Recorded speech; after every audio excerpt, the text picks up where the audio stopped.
But even the most ingenious mortal medicine could not stay the tide of disease. And after working tirelessly for many years, even his dearest loved ones fell sick and bade their final farewell. Legends told of an herb lord in Bedou who could cure any illness known to mankind. The doctor sought the herb lord, but found only a white snake, its breathing weak and its power all but spent. Sign this contract and let our lives be joined. Then I will impart to you the secret art of healing. But be warned, this art will harm your own health. With means beyond human ken, the doctor could now reverse the process of death. And yet, the time still came to say goodbye. Only now, the one departing was the doctor, his life force spent. His final act in life was to pass on the contract to his final patient, his favorite disciple. The disciple chose to dedicate their life to saving the lives of others. And generation upon generation followed in these footsteps.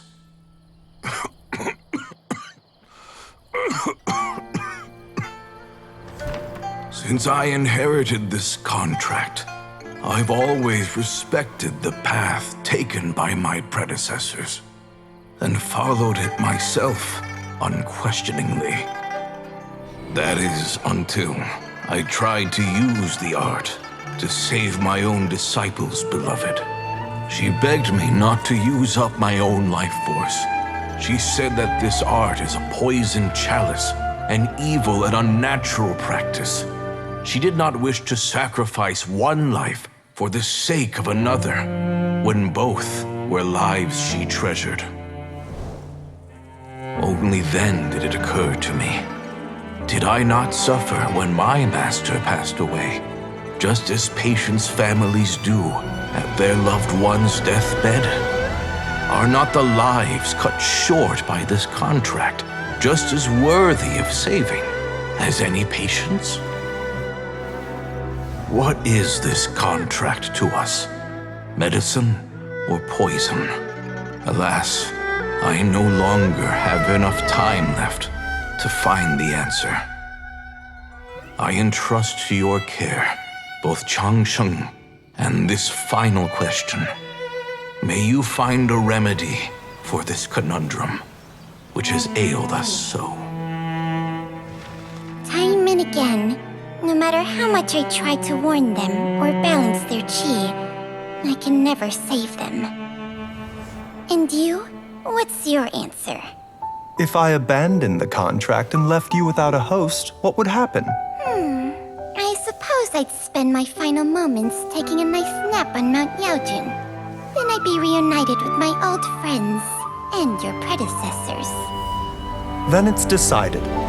If there's a life in front of me that deserves to be saved, why shouldn't I do everything within my power to save it? Once again, it's the same answer. So be it. Close your eyes. Who knows how many more people will take on this contract? None. This contract will end with me. My contract has strict requirements on the host's natural temperament. All my hosts have been most pure of heart.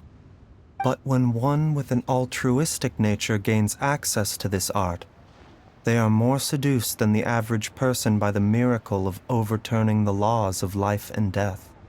Though they know better than anyone else the fate that awaits them, when faced with the sorrows of humanity and the pain of losing their nearest and dearest, they cannot help but reach beyond human means. They are like moths that throw themselves into the flame, seeking a glimmer of hope in a dark world filled with pain and suffering. So, Bayou, does that mean... I suppose that would make me a moth that yearns for the light, but doesn't want to be burned to a crisp. Chang Sheng's art can transfer pain and suffering between people, but it cannot reduce the total amount of pain in the world. It's just like we witnessed. Either Jia Liang feared for Jiang Li's life, or Jiang Li grieved over Jia Liang's sacrifice. I have nothing but the utmost respect for my predecessors, who sacrificed their lives for their principles. But I do not wish to join their ranks, nor do I wish to pass on this contract to anyone else in the future. Huh? But didn't you already transfer a ton of diseases onto yourself? What makes a poison, poison? And what makes a disease, a disease? When it comes down to it, are not both mechanisms that affect the operations of the human body? If disease is defined as deviation from normal functioning, then who knows? Perhaps the true elixir of immortality could in fact be a kind of poison. Many may view the notion of searching for immortality in poisons and illnesses as a flagrant violation of the natural order.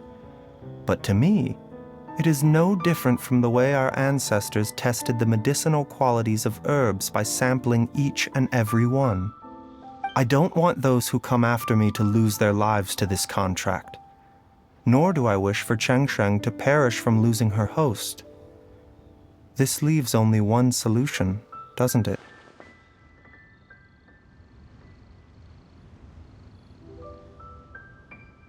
Precisely. I will be Cheng Sheng's final host, and the tradition of passing down the contract will end with me.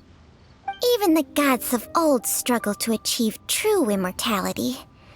First you want to save others, then you want to save yourself. Now you even want to save me. You're getting greedy, Baiju. But isn't wanting to have it all what makes us human? For a selfish moth like me, who's afraid of the flame yet yearns for the light, the only path forward is up towards the moon.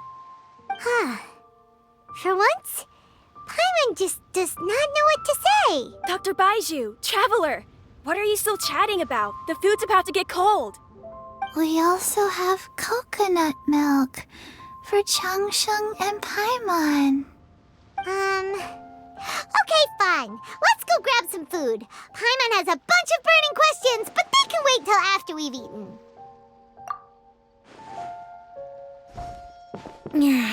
I do envy Paimon sometimes. Eating her fill is enough to satisfy her body and mind. True. And yet, although we call them simple pleasures, are such things as these not precisely why we mortals cling desperately to the life we have?